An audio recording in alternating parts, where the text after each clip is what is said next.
It's going to set up, and somebody said it went live right away. So I don't know if it goes live like that quick. Dun, dun, dun, dun.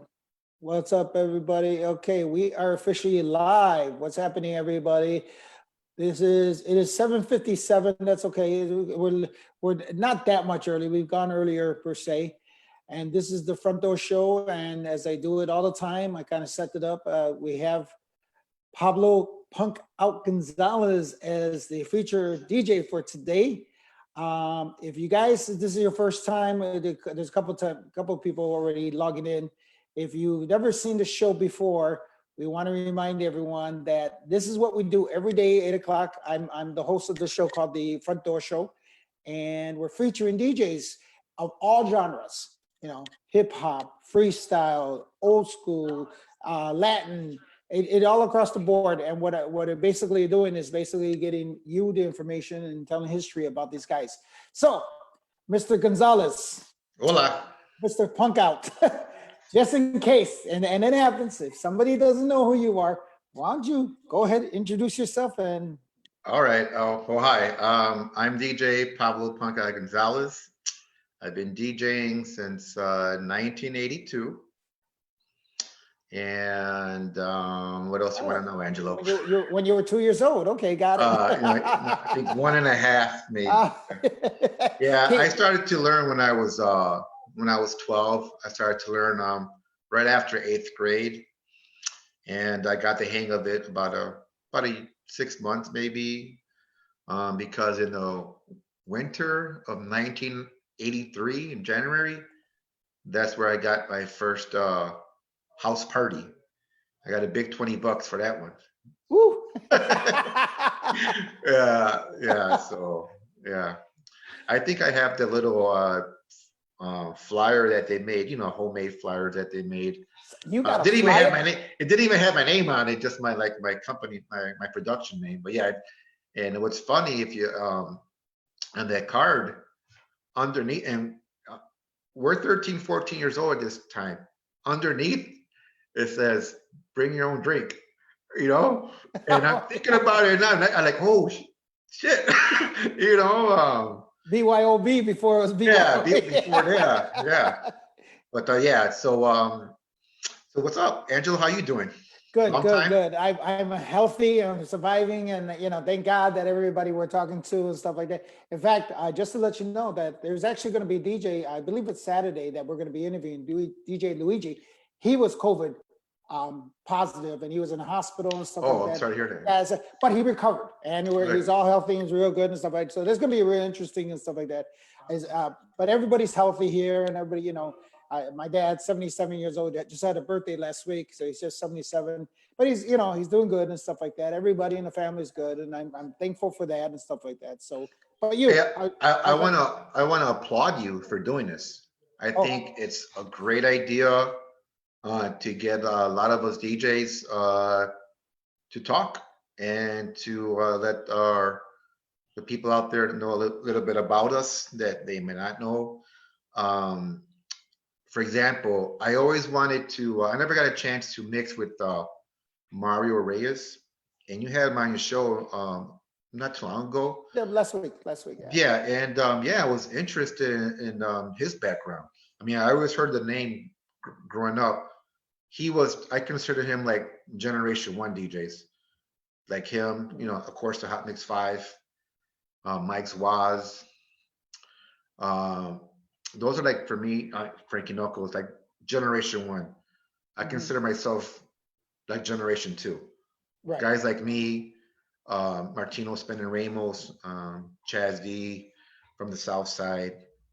We're like in that, and then there's a third phase of DJs, like Gino Rock and Romo and Lil Segura on the South Side and on the North Side.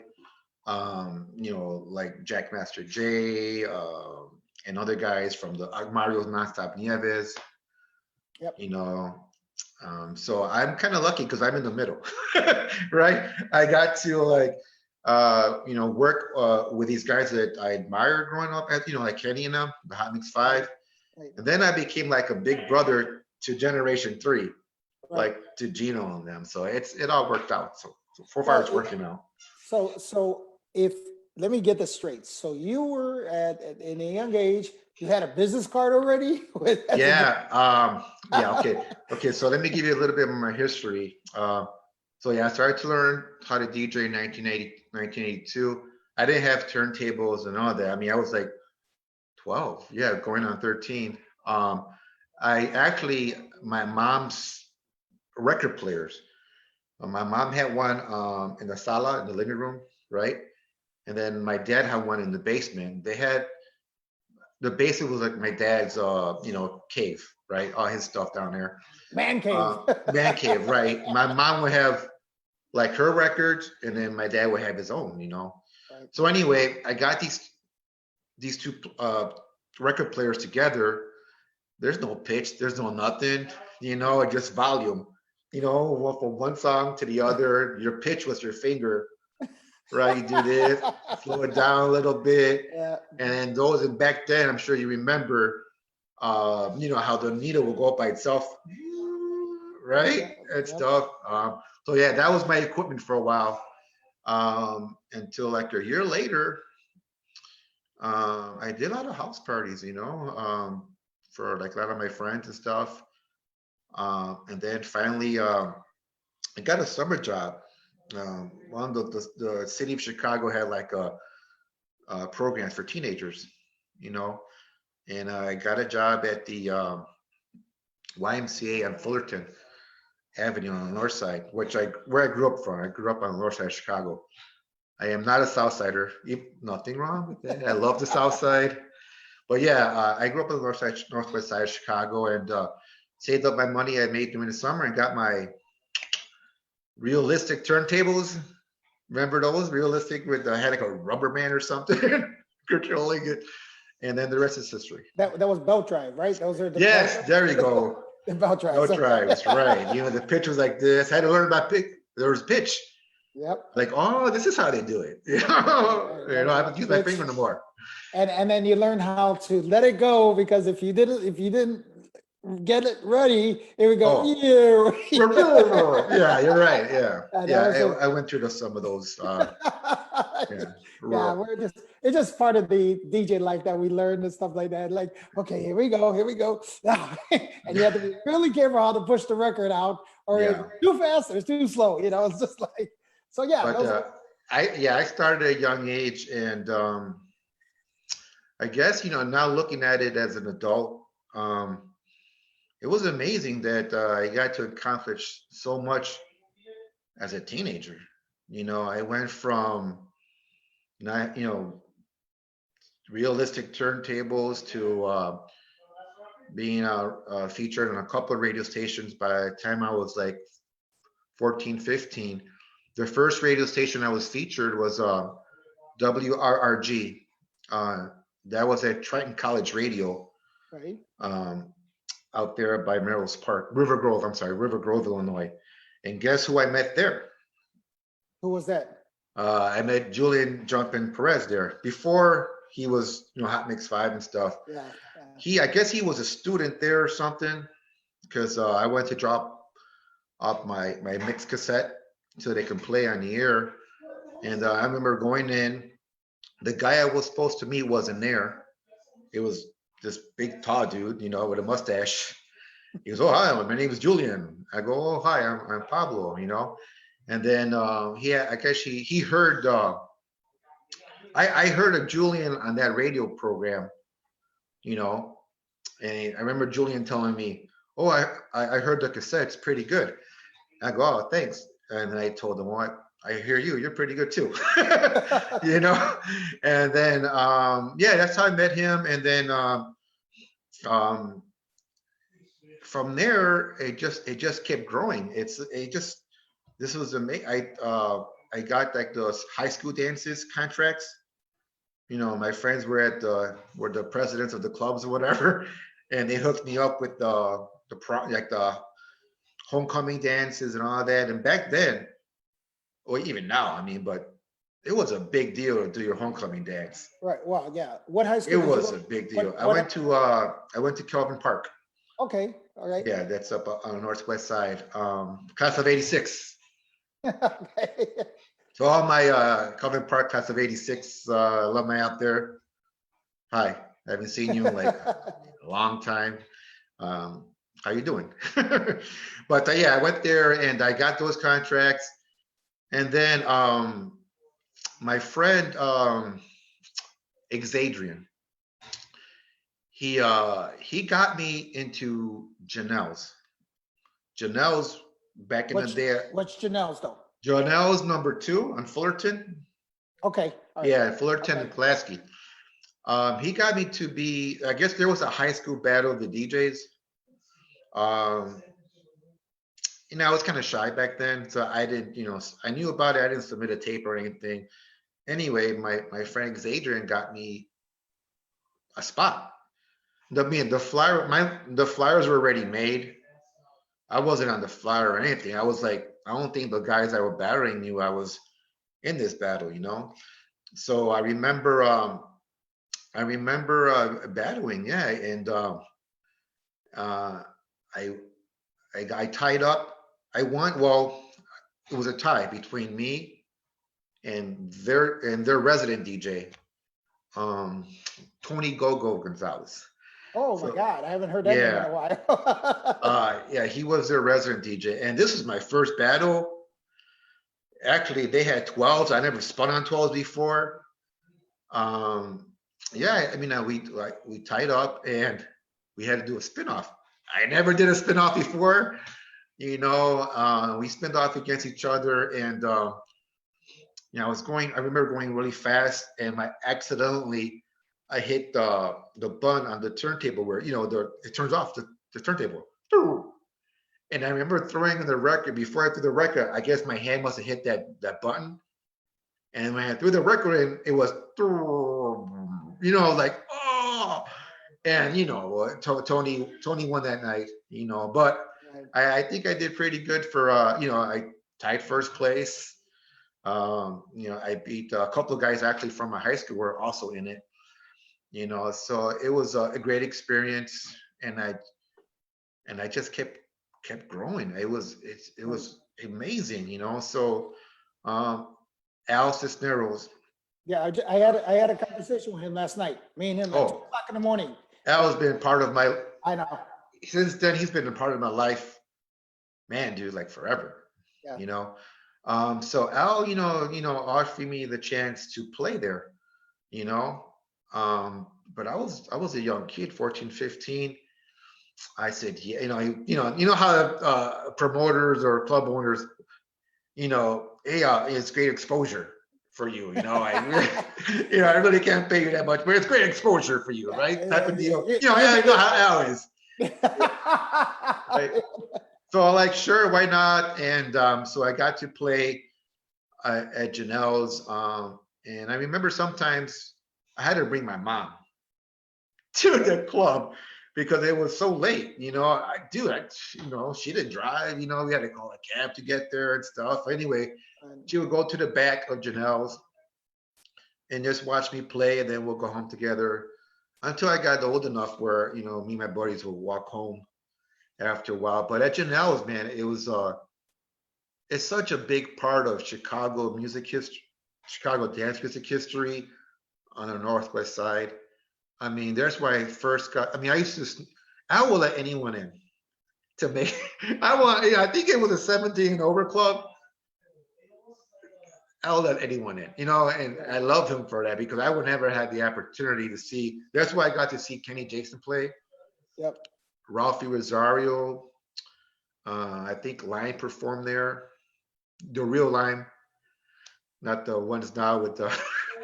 There's 2 limes, right, or 3 limes, but the real Lime, I got to see them perform there, and it was an amazing time. And you're talking about the Lime, the brother and sister Lime. Yes, the real Lime. Not the squeeze, not the squeeze version of wherever they are. Well, I know because and they Did you hire them? Yeah, they hired the other guys to do Lime because they're old and I know, yeah, they're like in their 70s. Yeah, so it isn't something done behind, No. Is that when seeing the real Lime, and then when you go to see Lime again,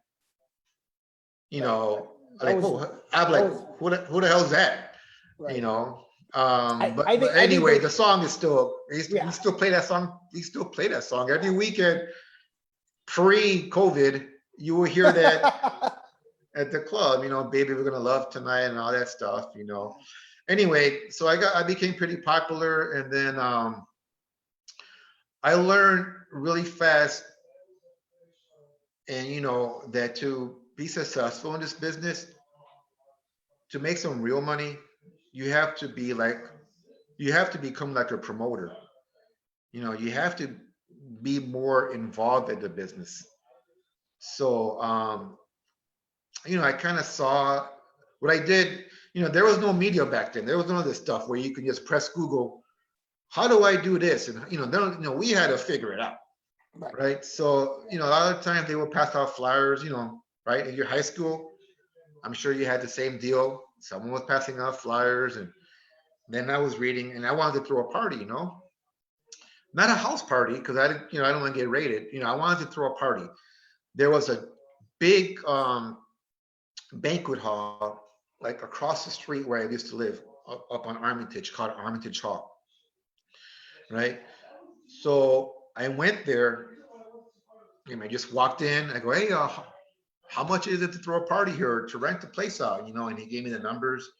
And then he looks at me because I'm this scrawny little kid, like, you need your mom or dad here to sign a contract.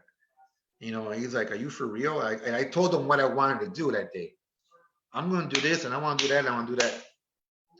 He's like, yeah, kid, sure. Okay, yeah, just bring your parents, and we'll sign a contract. You do whatever you want as long as I get my money. So anyway, so now I got, I took my mom. We signed the contract. We had a date. Then I'm like, I took one, done the flyer. On the bottom of the flyer, you would see where it was made, and it was said Pronto Printing, right? Pronto Printing. Yes, as we all did. with the address and number. So I went over there, talked to them over there. Mark and Lucy were the owners of Pronto Printing. Right. Geez, I don't know that place was gonna be a part of my life for years either. But that's a different story.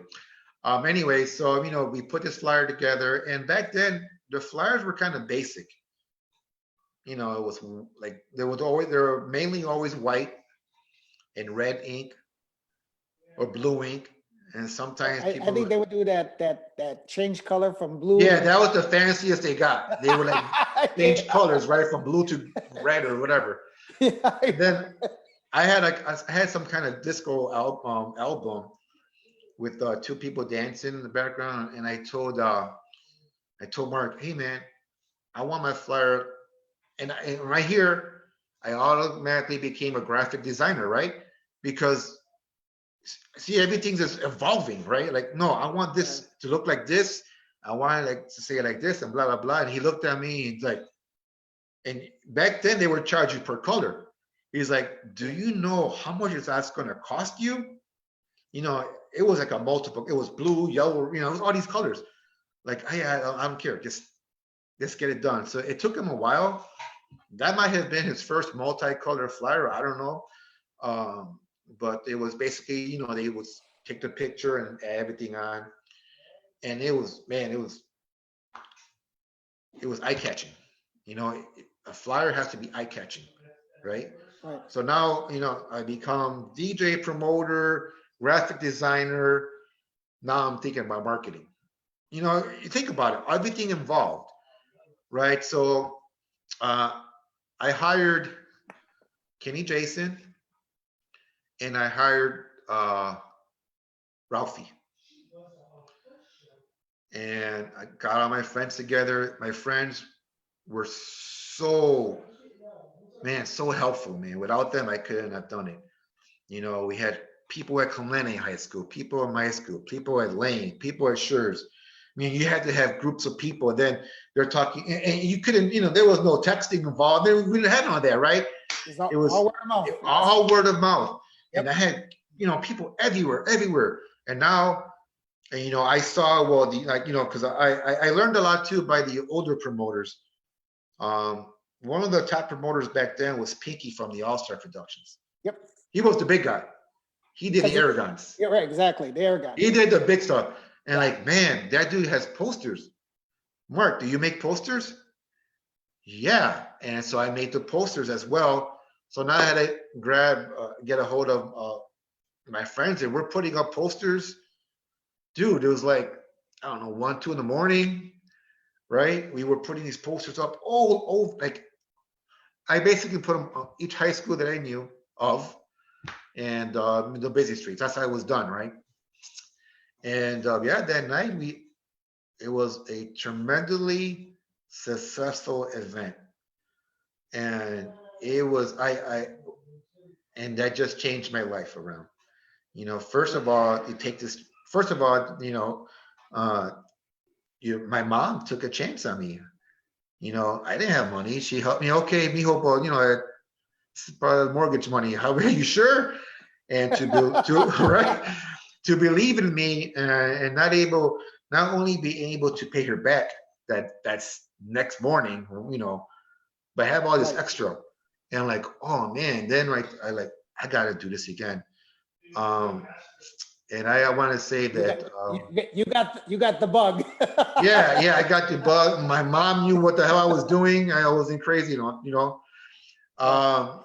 yeah, now I'm a business boy, man, teen, whatever, and I just grew from there. And I couldn't have done it all without my friends. My friends were so helpful. My high school alumni was so supportive. And right there, and that during that time, as I met the dance groups. If you were in that, now we're talking early 80s, 83, 84, 85, pre-house, okay, before the birth of house. Right. I met Gringo from the All Stars, Radar from the Colitos. Those were like the two. Oh, and rest in peace, Troy and Party Taste. These three individuals back on, if you grew up on the north side, you know what I'm talking about. They were like, to get to associate with them or have anything, like get their okay, you were in. So I said, you know what? I'm gonna hire them. So I want to hire them. I want them to perform at my next event. So I hired the All Stars to perform. And since then, me and Gringo has been friends forever. And I just kept on, and that's the kind of, every time I would do an event, I would kind of want to always have like a member of the Hot Mix 5, in a dance group. And I would rotate the dance groups. 1 month will be this group, another month this group. And then it got to be where there were lines outside, and I was doing really great. And then I think 2 months I had Farley. I hired Farley, and I wanted to go all out for Farley because really no one in the neighborhood. I mean, we heard of Farley on the radio, but none of us really got to see Farley's, right? So I for that event, I rented one of those spotlights that go in the air. So you had this big spotlight in here, and you want to talk about it was nuts. Farley was there, and it was great. So these events were going on. It was very successful. That I started. I talked to Kenny. Kenny, I want radio commercials, and Kenny helped me. Okay, well, yeah. I go. He took me to BMX. I met Marco Spoon. Legends like that. And for a 30-second spot, I think it was like $300. 30 seconds or 15 seconds. I forgot. I didn't. I only had a couple commercials, but I told them, make sure you're playing before the mixes and during, I think they had a lunchtime mix, right? And man, that just even better, because now not only am I promoting the Hot Mix 5, but I'm going to promote one myself too. right? Right. You gotta make it happen for yourself, right? So I did all of that, and everyone was listening to BMX that liked that kind of music. I mean, what was cool about it is that you only got to hear those kind of songs during like their mixes. So I think that's what made it special too. It wasn't in the regular rotation, Uh, So right. Absolutely. so that's what also made it special. Yeah. So now I'm doing commercials and doing this. I and I kid you not, I became very successful very young. I'm like at this point I'm like 16, and we were having poster wars. I was having poster wars with two other promoters. One was Al from Janelle's, right? Okay. He had his crew putting up posters, and the other was Tony Batoy, right? Because now it's like 85, 86, and it's like the birth of the rainbow is happening, right? Right. Right. So um, we would catch them, we would drive, catch them taking the posters down, and what are you gonna do? Well, you're gonna put your posters over theirs, and so on. So it got to be ridiculous that they called a meeting. So here I am, the 16-year-old kid, whatever, in a meeting with these two grown men, Al and Tony, and we kind of made like a truce, like, okay, I won't take yours down, you don't take mine down, blah, because that's expensive, right? And not only Right. the expensive, Right. all the hard work you put in, putting them all Doesn't. over the city. Right. It does no good for anybody. Exactly. So we made a truce. That never happened again, and then I started doing and then I started doing events at what happened. I moved to Central Hall. I was on Ashland Avenue. This is why. I was doing really good at Armitage Hall. That I remember it. It was the month of August. And there was a party there like every week. Like all these promoters like, went there, and every week there was a party, different DJs, different, promoters, and they killed it. It got burnt out, because after that, the attraction, it just got burnt out. Someone told me about Central Hall. So I started doing events over there, and yeah, that Central Hall blew away Armitage Hall. It was a nicer place. I don't know if you've been to Central Hall back in the day. Yep. Yep. Yeah, I remember. It was a nicer place. It held more people, and yeah, it was great times. Yeah, you have any questions for me? I'm just rambling on. No. So that was I was going to say. So after that, where did the CYC aspect come into play of this? So that's that's my background on the north side of Chicago. I helped introduce teenagers to the nightclub life before they became 21. You think about it, I was letting, it was teen parties. Older people wanted to go because they wanted to hear, Kenny and them to also play, I mean, it's amazing. We even did events in Wisconsin, you know. I helped introduce Milwaukee to house music. They had no idea what house music was back then. When me and my crew went over there, I took Julian. I hired Julian to play over there actually. They don't really know who we were, but some of them listened to they were able to catch BMX, right? DJs knew of the Chicago thing. This is like 85 now, right? It was 85, 86. Right. So yeah, I did events in Wisconsin, and it was great, man. It was a big deal. I mean, there was, the lines outside. Back then they were into like this in Milwaukee, Wisconsin. They were into like this electronic hip hop kind of music, Egypt. It was just a totally different sound from Chicago. And we helped introduce house and Italo and all that stuff with there. And they loved it. So with CYC, what happened, Kenny Jason, he asked me to be one of his guest DJs on WBMX. I'm like, yeah.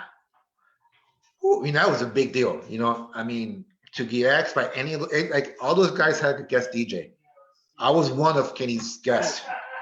And I remember, I think I gave him a cassette. He's like, no, it has to be on reel to reel. What the hell is that? So I had to record, I guess my mix on. I went to Kenny's so cool. He has a big heart.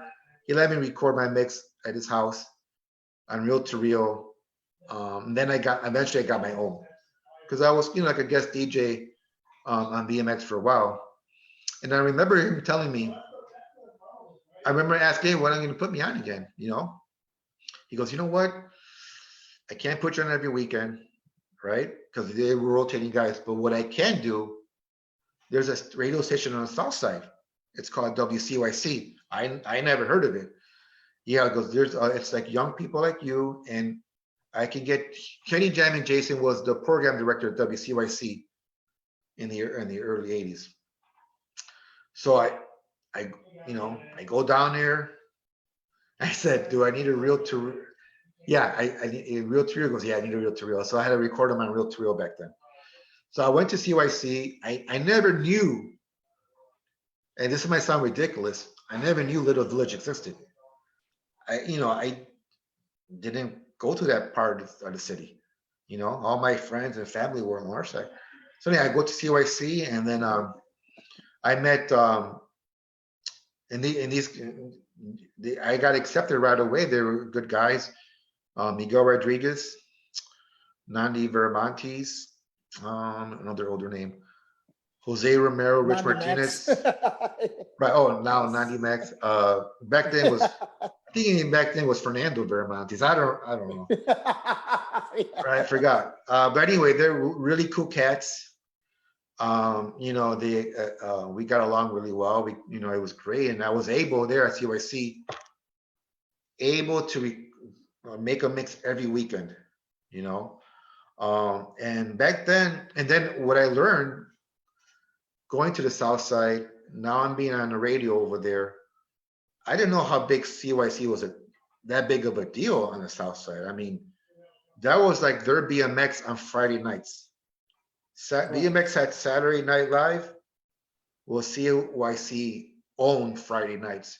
I mean, you would hear the cars passing up and down 26th Street. That's all they did was like blast their music, and it was us, all the guys from CYC, And then after Kenny left, Harv Roman, I think, took over, or he became the new program director.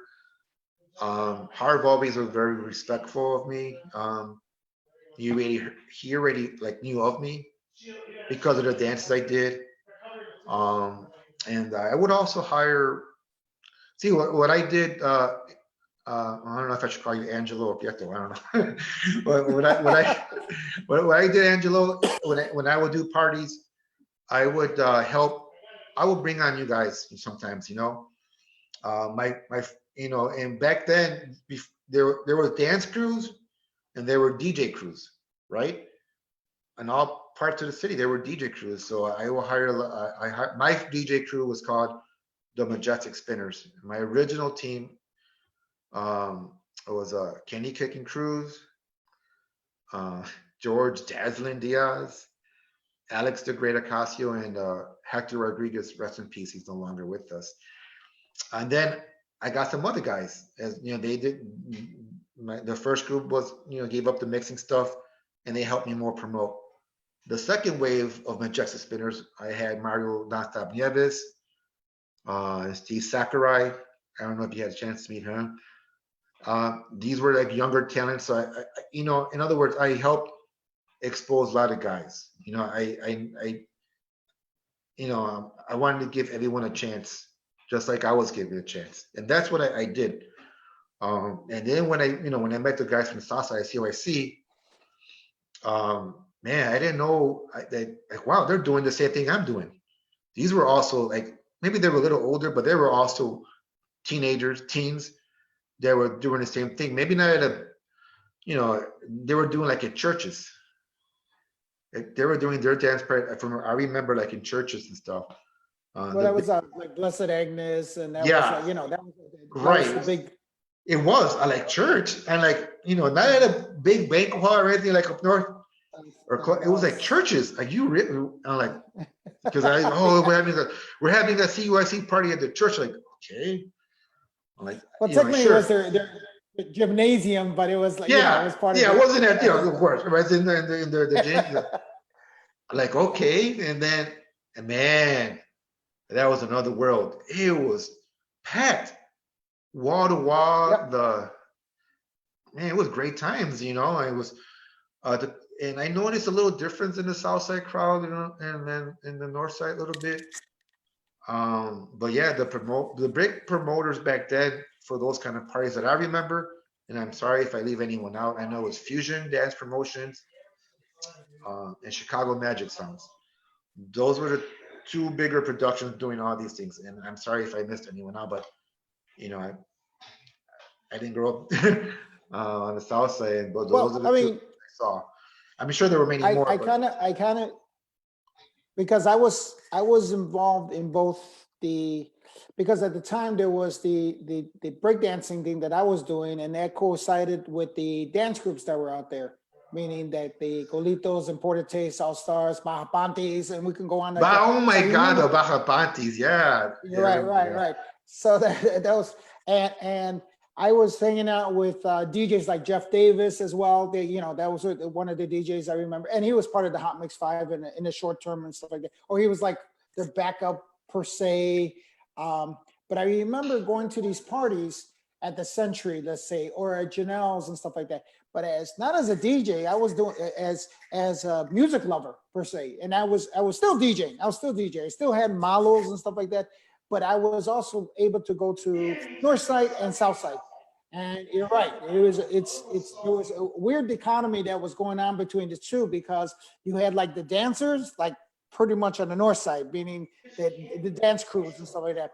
And then on the South Side, a little different aspect of it, because you had there was the Kings and the 2-6 and disciples that were like, there was a little bit more of a gang affiliation, but if you're a dancer, music and stuff like that, you would go to these places, hence like Blessed Agnes, and you just kind of knew that, like, oh man, you just got to be careful that there's the kind of a scary element, but at the same time, there's the fun element of the people that were there and stuff like that.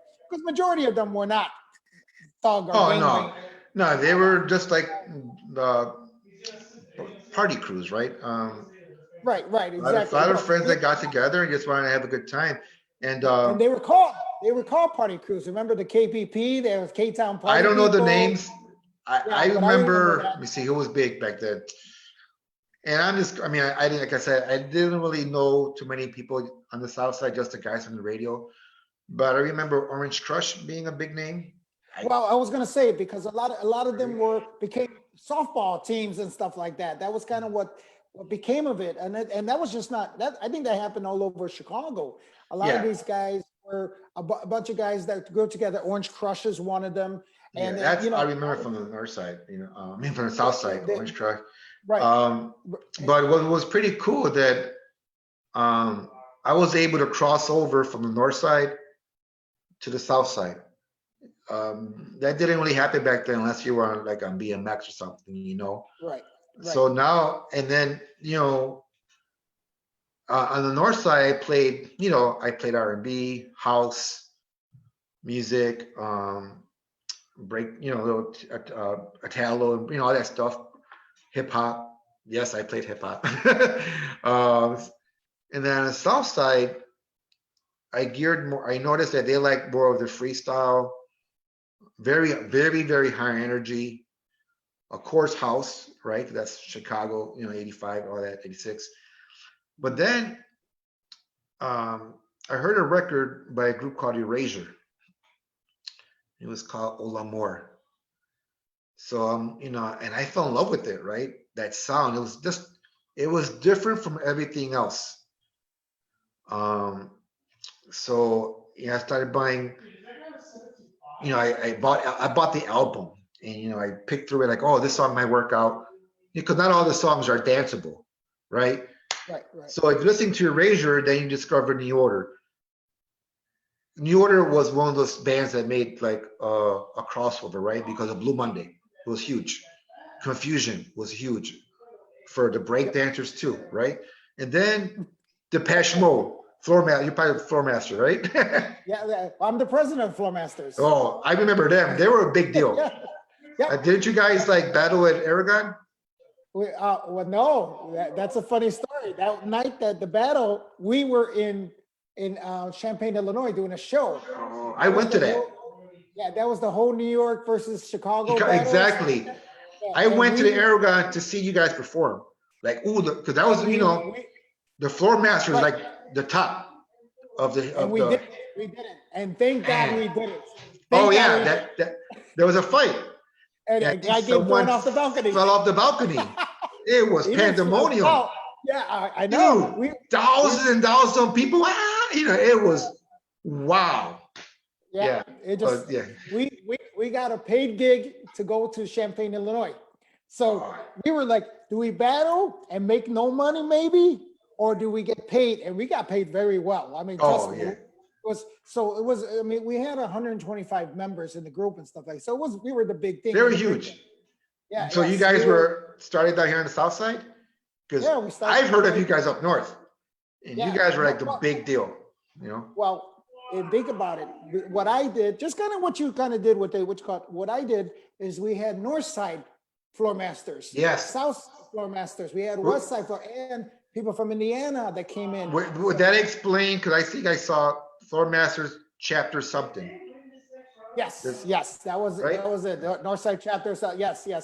There was Wanchi was one of them on the north side. There was God, what's his name? Little guy. I mean, but all of us, we were great and stuff like that. We had that camaraderie with everybody, with all 125 members, believe it or not. No, that's huge. It was big.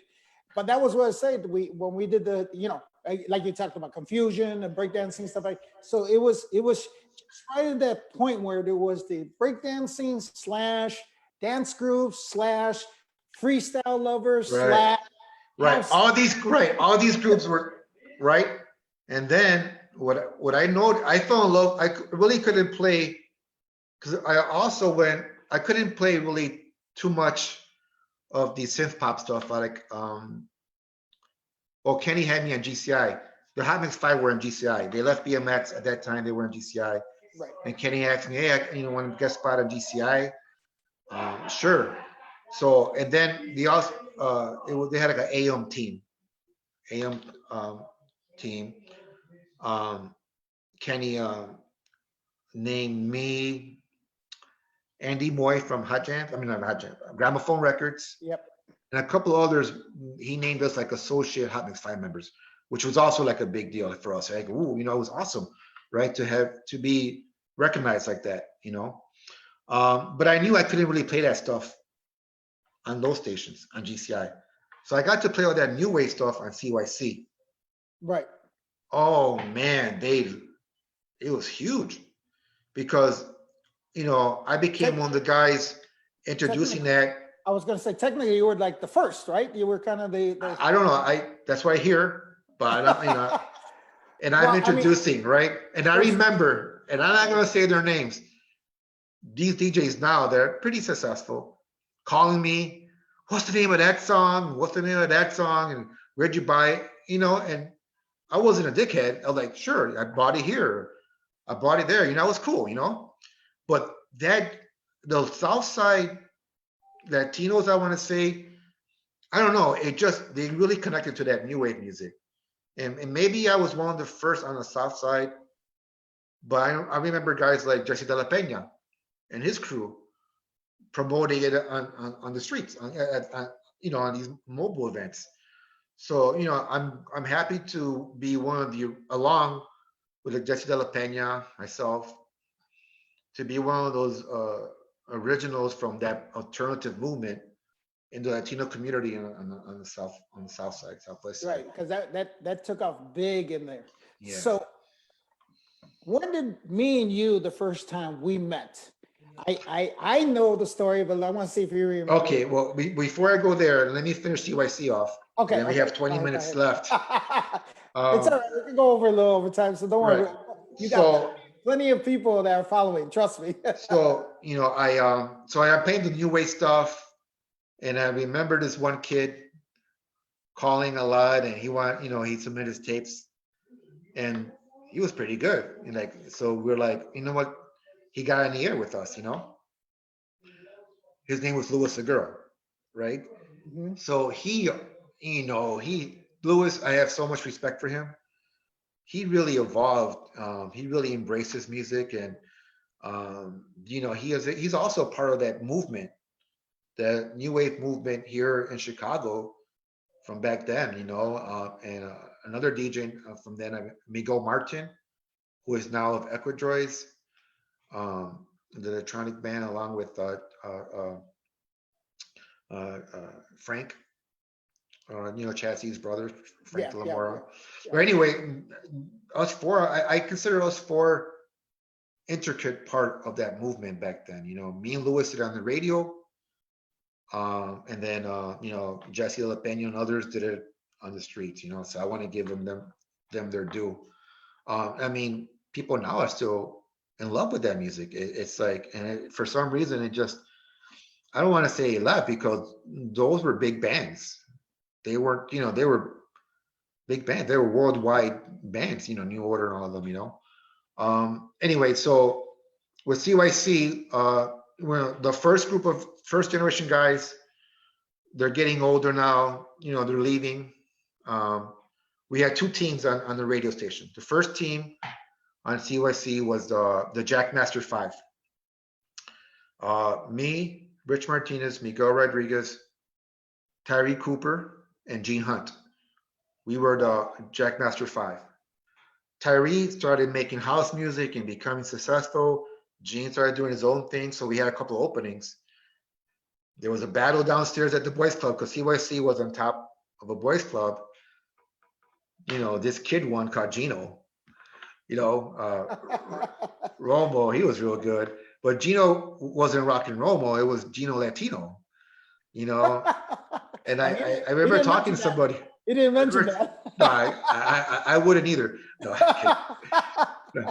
and I remember talking to I don't know if it was Harb or something. I don't know. I'm like, hey, you know what? This kid's good, but he might want to change his name, And I don't know if Magic Wand talked to him. I don't know who it was, but now it's Gino Rock and Roll, and I think that worked out for him. Right. No, Gino's a great guy. He has a big heart. He's a beautiful story. Yeah. Great story. Okay, so now CYC, right? So now Jackmaster 5 died. And then so we have 6 guys now on the DJ team at CYC. So I'm like, okay, we need a new team name because we're not just playing house music, we're playing a little bit of everything. So we had to take a vote on the new team name. I created the Dominating 6, and I think Gino wanted the Demolition 6. Right? So we're going back and forth, and there was a meeting. Okay, we got to vote on this. Gino already had the logo. It was I don't know if you saw it was a CYC logo with like rocks flying out, 90.5. Vaguely, I remember. Demolition 6. Okay. And well, the Dominating 6 team won. So now Gino's buddy, I think, he had to redesign the logo. Dominating 6, but still with the rocks flying out. It's classic. So that explains why there's rocks flying out of the CYC logo. It was great, And I was at CYC for a long time. I was the hot mix director, music director for a while, until I left. And I think when I left, Gino took over some of those duties. But it was a great time. Harv, a lot of freestyle groups were there. He helped expose a lot of these artists into the city, not only freestyle but local artists as well. Fast Daddy, all that. Yeah, they were playing that music in the mixes, but we were playing it as a regular rotation. Right. So we were always playing that stuff, whether it was on the mix or not. So CYC, it's so much of a big deal in Chicago dance music history. Um, I mean, I'm surprised there's not a movie on this, because I mean there were so many great stories, I so got many good times at the station. coming soon. Believe it or Yeah, not. coming soon. Yeah. No. Seriously, I've already heard something about that already. Oh, So that'd be great. I yeah, hope I I'm know. still I alive know. for that. Yeah. But anyway, that was my CYC connection. The CYC thing. I finally left.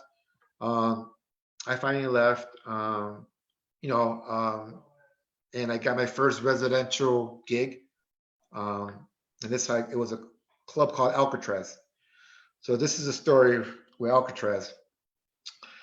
I saw, at that point of time, I stopped promoting really. I wasn't doing as heavy as I was when I was younger, only because I was getting hired a lot. I didn't have to promote no more to make money. I was Right. all over the place. Um, and that's how I made my bread and butter for a while, all these guest appearances. And I never really wanted to be tied down to a place. I just, then to me, that would feel like work, but anyway, there was a club. It's called Alcatraz. I remember the posters were black and white. And I finished playing somewhere downtown. I go, let's go check this out. So we went to Alcatraz.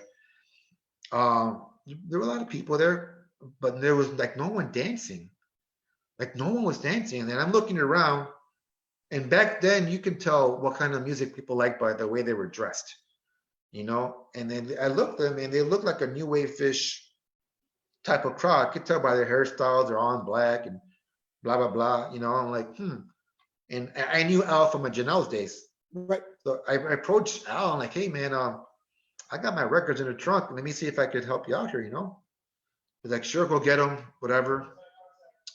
I got my records. The first song I played was Ola More, once again from Erasure, and bam, people started dancing and all this. I had the place packed dancing. Al got excited. You know how Al is, right? Hey, how about a job here at the weekend? Like, oh, I don't really like doing that, but all right, fine. I get to play what I want to play. Yeah, you can pay all this stuff. I don't care. Just play it. They love it, blah, blah. It's great exposure. Yeah, no, not this age. I'm already old enough to know. I already know my worth. But anyway, that was my first and only resident the DJ gig at a club where right. I like going there because I got to play what I wanted to play, and a lot of times I experimented with all kinds of new music, right? It was great. It was great to go to Alcatraz and see a line outside and people wanting to hear you. I needed help though. I couldn't do it for 5, 6 hours. We got Louis Segura in, so me and Segura became like this awesome new wave alternative team.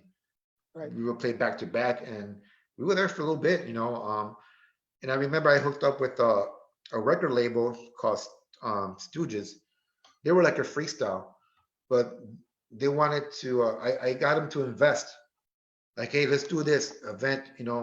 Here people are coming anyway. There's a group called Anything Box. At that point, I think they went top 40 with Living in Oblivion. No one, they're like, who heard it? They weren't too familiar with that. Al didn't know who they were. So we brought in Anything Box. I remember getting Frank Delamora. I gave him a shot to open up for them. Like I said, I was that kind of guy that would open doors for a lot of people. Anyway, Anything Box came. The place was, you couldn't move. It was packed. It was a great night for all of us, right? And I remember Al, he was like, Pablo, let's bring them again. Let's bring them again next month. And I'm like, nah, dude, let's wait a while. I'm gonna burn them, let's wait a bit. And don't you know, he brought them in like 100 times after that to Alcatraz. So he got his money's worth. But yeah, Alcatraz, Anything Box, that became a thing. That was like their home here in Chicago, Right. Then Alcatraz died. For a while, I remember it got raided a couple of times by the police. I remember DJing, and the police would come in with their flashlights. People probably snuck in, and someone called.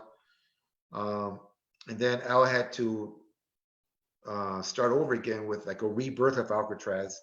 And then it became different. It became like house and freestyle. He had other guys, And at that age, I kind of just, I was ready. I became a dad, and I kind of said, you know what? I remember coming home really late. You know how it is. You have to wait for the promoter to make their money at 4 or 5 in the morning. Yeah, you get paid after we count. We start the count from the door. And you would have to wait sometimes back then, right? Three or Yep. four. Then you would go to breakfast with whoever, your friends. Yep. And I was getting home too late. I remember my son, my oldest now, my son. Um, he was like 3 years old, and he came up to me and he tried to wake me up in the morning, and I was a crab. I'm like, no, come on, let me sleep. And I felt so bad, like, you know what? I decided, right. And you know what? I can't. I have to. I, I can't. So I said, you know what? I'm gonna give up this DJ thing. I gotta be responsible, and be a family man. Be there for my son because I never wanted to do that to him again. Like be a crab like that. I wanted to embrace him, all the time. So I left the scene for a long time. I would do spots here and there, guest spots, but I didn't keep up with the music, because I just totally just stopped. My focus was on my family, you know. It's pretty close to like it's I don't know, 97, 98, whatever, And I remember they called me again. Oh, come on, we come back for a guest, blah blah blah. Um, where was it at? The Oak Theater, I think it was somewhere, at Oak Theater. Dude, they had CD CD mix. I don't know. It was a CD player. It wasn't players. It was like I don't know, like a rectangular little with Yeah, is the inserts two one. inserts. Yeah. I'm like, what the hell is that? I'm like, I come with my vinyl, and these guys were, the CD guys. I mean, the music sounded better in a way, Right. All digital now. all digital. I'm like, what the fuck? What happened to you? What the hell? Um, anyway, so I just let it go. I stopped. Um, and now we're in the 2000s, and my son's older now, and I thought, you know what, I want to get back into it, but not DJ, not in clubs or not promoting. I became like a wedding DJ and had a pretty successful business doing weddings and stuff. I mean, I knew music, for a long But time. you also had a name for yourself as well. So. Yeah. Luckily, just my name helped me. Oh, I remember you from like on the south side. Oh, I remember you from CYC. On the north side, oh, I heard you, yeah, BMX and the dances on the north side, Aragon, all that, blah blah. Right. Central, so I was lucky to have that name established already. So I did that for a while, for a long time, where it got to the point where my oldest kid will be going out with me, helping me with the speakers and all that, and being a wedding DJ, that's corporate DJ, wedding DJ, whatever, special events. You're there. Those are long hours, man. Those are long hours, dude. I love there. To me, they make the most money doing it, but sometimes a pain in the ass. This all the equipment at nighttime. Coming back home, and do you want to leave your equipment in the van or in the car? I didn't have a van, I had a car. I can't leave my equipment in the car at 3 or 4, 3 in the morning. By the time you get home, yeah, drag all this shit back in, late night and stuff. And after a while, it took a toll on me. So about maybe 8 years ago, 2010, I don't know, whatever that was. I gave up I retired as a wedding DJ. I gave up that business. Right. And then my emergence just happened like 3 years ago, maybe. And it was because of Charlie Chasd. He threw a party in December, like a New Wave party. I didn't have equipment or nothing, I sold all my shit, Hey, can you do a guest spot here? Like I go, for you, sure. So I went to it was at the Wire in Berwyn, and it was all of us, me, Garcia La Peña, and a bunch of other guys from that era, Miguel Martin, Havo, a group of us from that era, and it was great. And since that day, Prieto, I kid you not, like the calls haven't stopped. It just, like kept on. That gave me a rebirth. And I show up to these things. I don't practice. I just show up, Well, and do my thing. well, here, and I would say for the fact, okay, let's be honest with you. So you were gone for a long stretch of it, right? Okay, Yeah. but that's like anything else. People missed it. People Yeah. missed you. So, Oh, so the fact that you came back and people were like, oh my God, I haven't seen this guy. Oh, I'm sure, let's be honest. If you're playing on a normal basis and stuff like that, and you're playing from that time you were missing, people wouldn't have missed the Witch Card. And let's be honest with you, the new wave aspect of it, that is, from everybody I know, are on that 40 plus age. There, so when anything that's new wave happens now, trust me, you got a huge crowd because that brings back the best memories of a lot of people's lives. yeah. And exactly what I've always said about the DJs and stuff like that. That's what we do. We get the best memories, the best feeling, and the music gives us the best feeling what we're doing and stuff like that. So that's why people love it. And especially here, they haven't seen you in the 10-year span, or they also went through life. They had kids, and they probably were teenagers when they were out listening to you and stuff like that. So it just makes sense why the resurgent came back, because and now, like, my oldest, he's grown. He got his own kids, and I think everyone's kids are out of the house now, and they're all coming back, and I'm happy to be a part of it. And I just had to learn Serato and virtual about a year ago. Like, what now what? Now what? It's like, now you're ancient if you play on CD players. I love playing on CD players. Right. I prefer that, but oh my God, you don't play Serato, blah, blah, blah.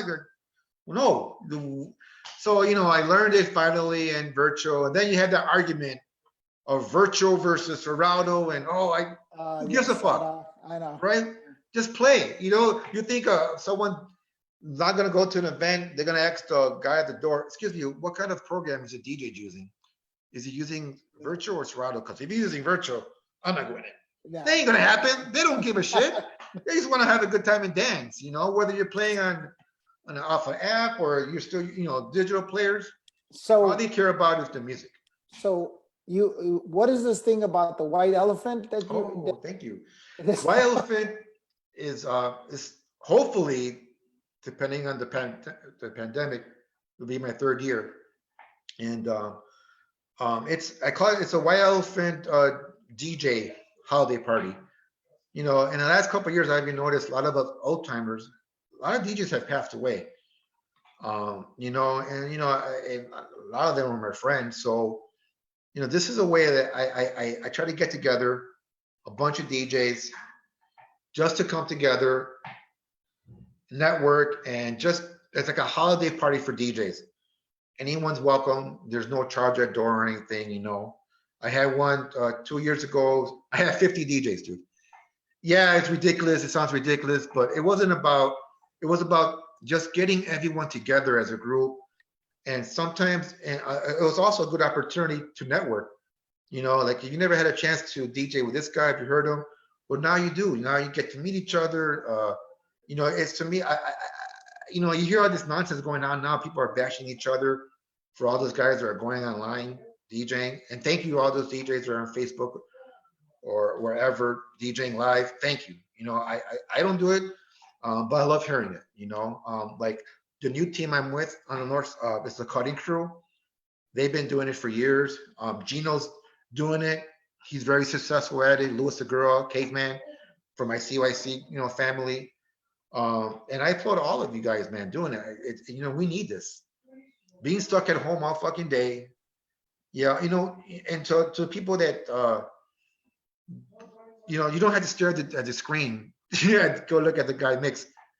Just leave the music on, just leave it on.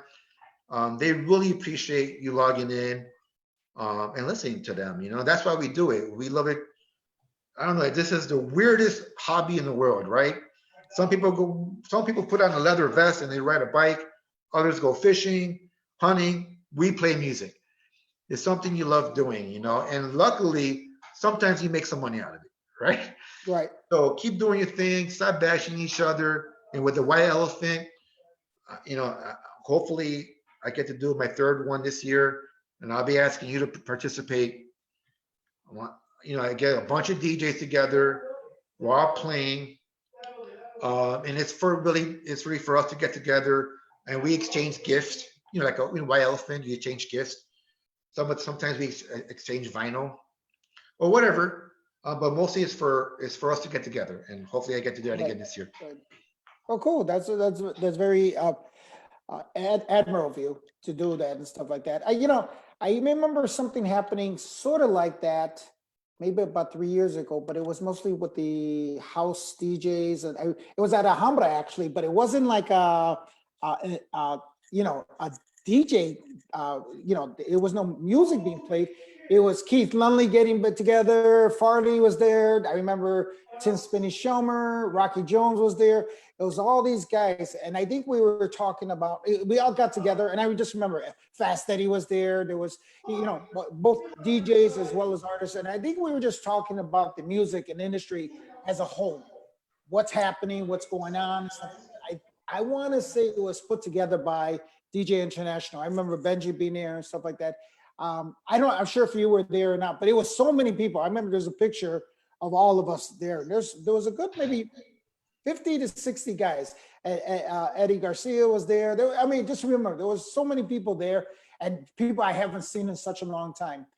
And it felt good. It really felt good. And I think what happens for us is sometimes we get caught up in what we do, being like, if I'm caught up, and trust me, I'm guilty of as anyone, that I'm doing what I'm doing. I'm doing my 5 nights a week. Okay. So I get, and I see Mario Reyes, for instance. Mario Reyes will call me up sometimes to text me, hey, I'm coming through. So I'll see Mario maybe once in maybe 4 months or something like that. But I don't get a chance to hang out. I don't get a chance to talk to him. Exactly. Yeah. And I think that, it's cool when we can get all the industry people together in one room. That's cool. Number one.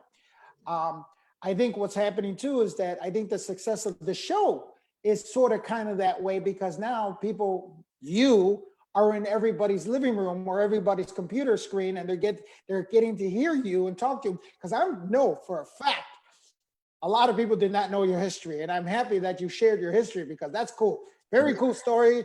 I'm sure you're going to see so many comments, so many things, because there were probably people that just never knew that you did all this and do all that. And I applaud you for that, because thank you. I honestly, I didn't know a lot of stuff you just told. And you know what? And believe it or not, I was at some of your parties, didn't know it was you.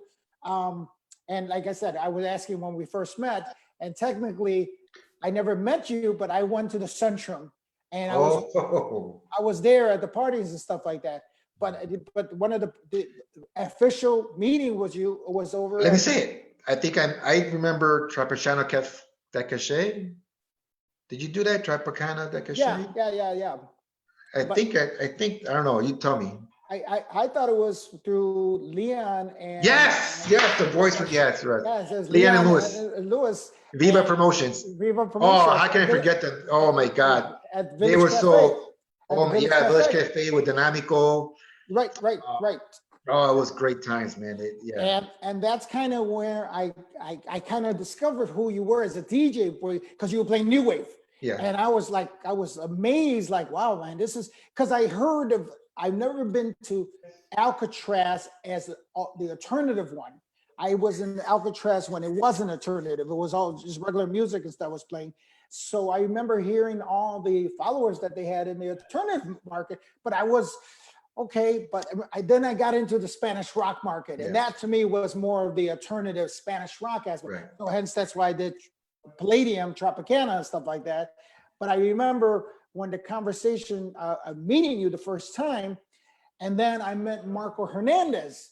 Oh, Marco, great guy. Yeah. But then I says, wait a minute, what do you mean there was a mixtape with Pablo, Pablo Punkout Gonzalez? I said, whoa, what is this? And that was the whole aspect of the mixtape thing.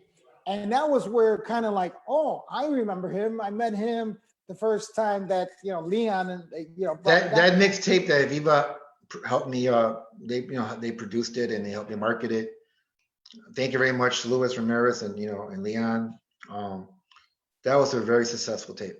Until today, people are still asking. It's known as the yellow cassette. That's how they people Right, come up to. right. And I had to remaster it just about a couple years ago and put it back out there. And that was the most successful for me alternative cassette I ever put out. That was my favorite, along with the, I don't know if you can see this poster, the 90.5 DJ CD that we did. We had CD now. It was me, Gino, Lewis, and Johnny Be Good. I haven't heard Johnny mix in a long time. He retired. But that was successful too. Those are my two favorite alternative mixes. So I see him, he's a police officer, so I yeah, see him right. He's busy. He got things to do. Yeah, he's kind of busy now. Yeah. But yeah, those two are my favorite alternative CD. You could find them on SoundCloud under my name, Pablo Punkout Gonzalez, or on Facebook. Just type my name, Pablo Punkout Gonzalez, and I have the links there, so you could download them and listen to them. Cool. So, I mean, time's up. We went a little bit over, but you had a Okay. lot to say in that, and a great conversation, even though I said very little, but that's cool because you know what? You gave a lot of information and truthfully, I appreciate that. I think everybody online, man, dude, trust me. I'll tell you right now, we're consistently how many people are online and how many people, it's great. And I'm sure you're going to see the comments. My God, you're going to see so many comments because people are going to be like, wait, I didn't know, so that was cool. Just very cool to hear your story and stuff like that. Thank you. Thank you very much for asking me.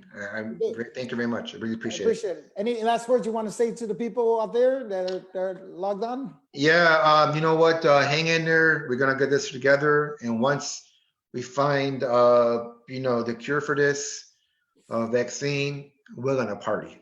Stay in there. Exactly. All right, guys. I'll talk to you later. All right. And thank you. Thank you.